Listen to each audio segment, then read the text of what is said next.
Now we are going to talk little bit about Bitcoin and how actually it works. We are not going to deep dive into technical details.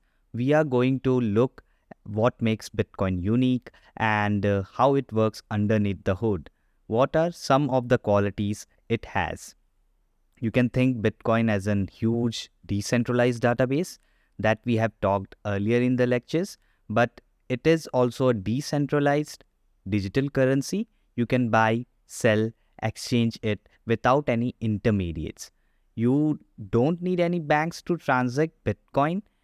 This is why it is called peer-to-peer system, as you are getting rid of any intermediates like bank or institutions to be able to send money from one person to another. In a way, this is decentralized. It is not backed by any government nor by any institutions.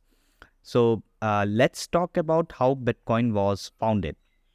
So it was founded in late 2000s, that is 2008 and 2009, by an anonymous person called Satoshi Nakamoto.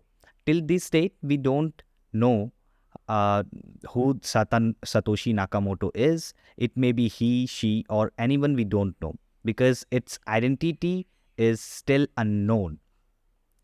But they describe the need of electronic payment system based on cryptographic proof instead of trust.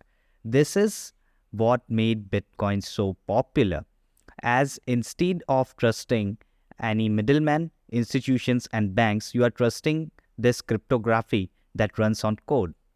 So it's very amazing that you're trusting a cryptography that runs on a code instead of a third person or an institute.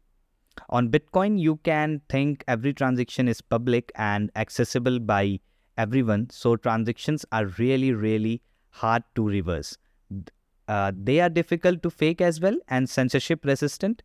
It's difficult to fake as it's trusted by uh, cryptographic proofs, and the person who has a private key could only execute the same transaction.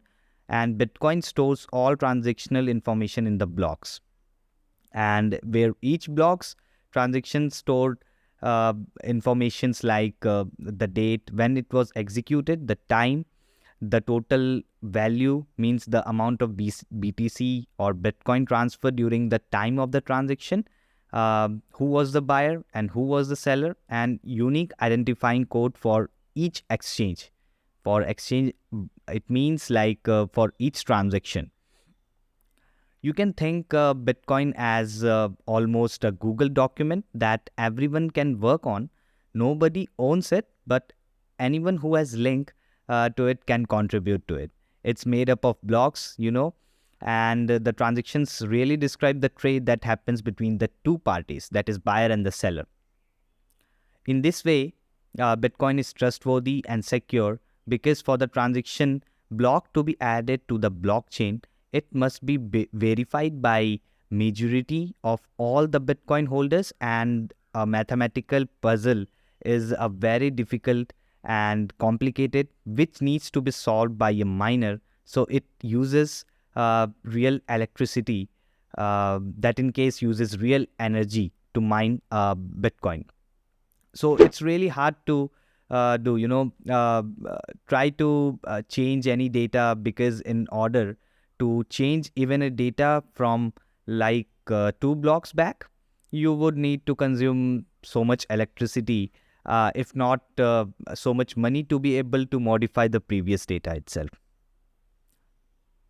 So because of that, it's very trustworthy. People who choose to mine Bitcoin use proof of work, as we have talked it about.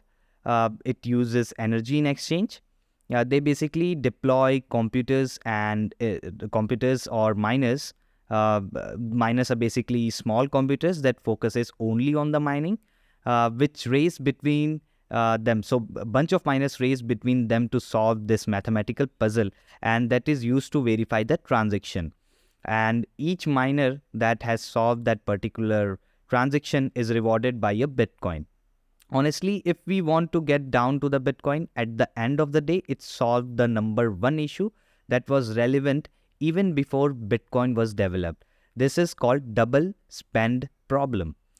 So this problem is basically states that you can create two separate transactions that spend the same digital point and send both of these transactions to the network at the same exact time.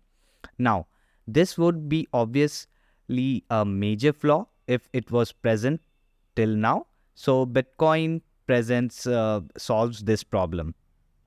So the code decides who came first and which transaction is valid instead of some centralized party decides that who is valid or who is not.